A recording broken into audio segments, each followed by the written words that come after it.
Ito ay kwentong tungkol sa mga paghihirap ng kanilang mga kababayan. Nakatakda itong gisingin ang mga Pilipino sa katotohanan ng negatibong epekto nila sa lipunan. Dahil sa takot nila sa mga dayuhan, ito hindi mapag-usapan ng mga tao. Hindi ako papayag na tratuhin lamang nila ang aking mga kababayan na parang bulaklak na naputol mula sa kinalalagyan nito. Imumulat nito ang mga mata ng Pilipinong nakapiring dahil sa takot.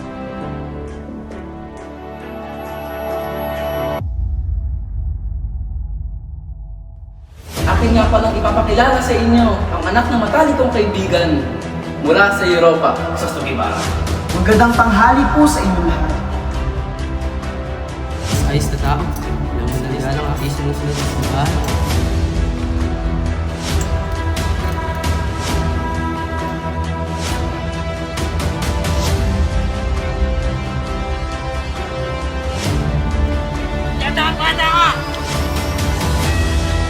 Mag-ingat ka, Barak, kung ayaw mo pahamak ang iyong buhay. Tulad ka nga ng iyong ama. Walang galang.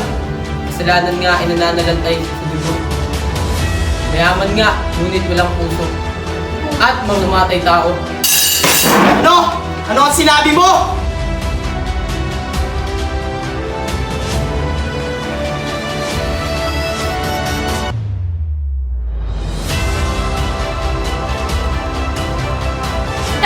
Kayo mga walang kwentang papangit ang paslupang idyo! Patawad, Crispin! Crispin! Basilio!